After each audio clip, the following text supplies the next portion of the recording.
Hi, I'm Dr. Jason J. Campbell, and I want to thank you for taking the time to watch my videos. This video is a continuation on an ongoing discussion of national and homeland security affairs in the United States of America, and specifically I've been spending the past few hours discussing and analyzing the architecture for the intelligence community within the United States. As I said in the beginning, the discussion and the way that I lecture, sort of my style of lecturing, is to start with what I classify as ghetto philosophy, right? Start with very abstract, very basic, very general ideas on a macro scale, and gradually as the lecture progresses, become more and more micro, more and more precise in the approach.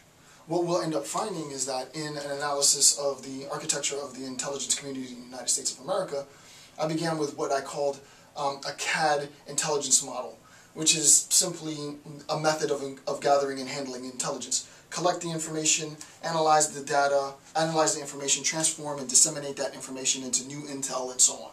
Very generic, very basic. And then we started to see how that applies in a very general sense to the contemporary architecture, intelligence architecture within the United States of America.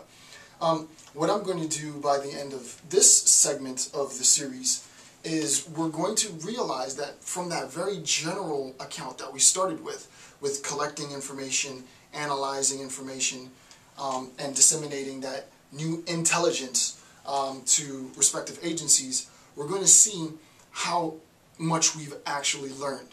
It's in this lecture, in this segment of the series, that you'll actually, if you've been following along from the beginning, and I hope you have, or otherwise I'm just talking to myself, I hope you have, what we'll see is precisely how technical our understanding is at this level, right?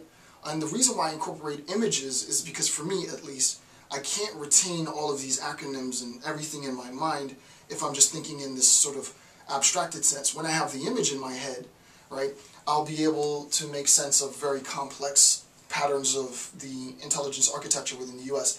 By the end of the lecture, I'll say something, right? I'm not going to say it now because I haven't presented some concepts, but I'll say something by the end of this segment within the series. And it should make sense if you've been following along. It'll be very, very, very technical, what I say. I will have, at that point, replaced all of the general concepts, right, with very technical concepts.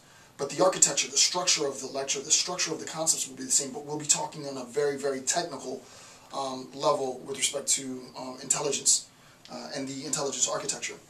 So let's begin this segment of the analysis. And again, this is the discussion on national and homeland. National and homeland security, and this is section 3. Okay, and this is intelligence and information sharing. I'll just put intel and info.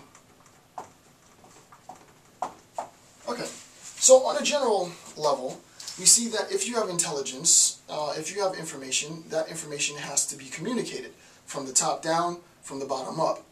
We've seen that local law enforcements need to be able to communicate their findings to fusion centers, and fusion centers need to be able to communicate and share that information to the Joint Terrorism Task Force, and the Joint Terrorism Task Force can then act on that information and go after and try suspected terrorists and targets and so on and so forth. And that information is then disseminated upwards and among the members of the intelligence community, of which I've discussed in the last series, the 16 different members. We can talk about sharing that information and bringing the information back down. So bottom-up approach, top-down approach. Already we see that we've learned a lot, right? If that made sense, what I just said. It's not as technical as it will get, but if what I just said made sense, then you've learned a lot since the beginning of the lecture, right? Because there's a lot of steps and processes involved in this information. And it's not just the gathering and handling, the processing and acquisition of the intelligence, of the information that's important. It's also the sharing of the information. Interdepartmental, inter-element, inter-division, interagency information sharing is essential. And I talked about the importance of that. What I'm going to do today is I'm going to get really, really specific. So instead of talking about this sort of generalized, abstracted my interpretation, the label that I've used was Cad Intelligence Model, which is something that I've created, this, just as a pedagogical tool to educate. We're going to look at the actual intelligence cycle, right? So the intelligence cycle is what the government identifies as the cycle of information.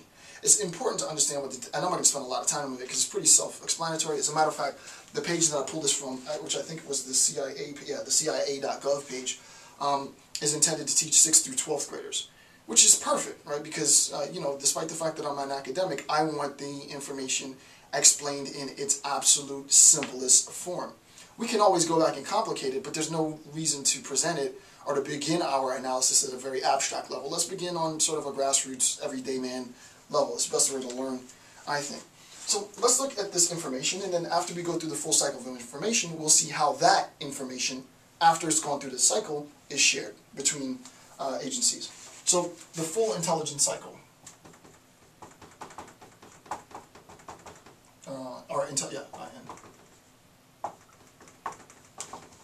Alright, so the full intelligence cycle. There are 5 parts to the intelligence cycle, and again, as always, I'll always provide links and references for my assessments. Alright, so number 1 is planning and direction, is the first.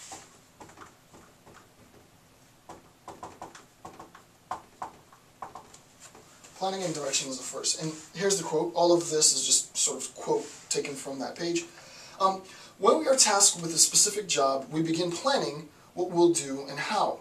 We move in a specific direction to get the job done, listing what you know about the issue and what you need to find out. Listing and being important. We discuss ways to gather the necessary intelligence, right? So in our planning phase, we list, we identify, we make general assessments on the nature of our acquisition or gathering of this information. We identify the importance and the goal, as I said in the last bit. So I'm not going to get into any more detail on that. You know, there's no need to complicate it. If we're talking about intelligence cycle, we need to plan. Number 2, obviously collection. I've spent a lot of time discussing collections. Collection. So we collect the information.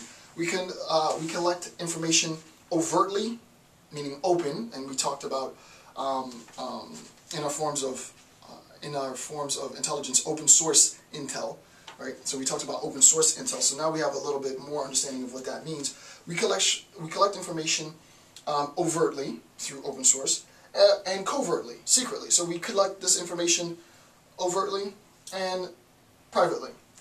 Reading foreign newspapers and magazine articles, listening to foreign radio, and watching overseas television broadcasts are overt or open sources for us.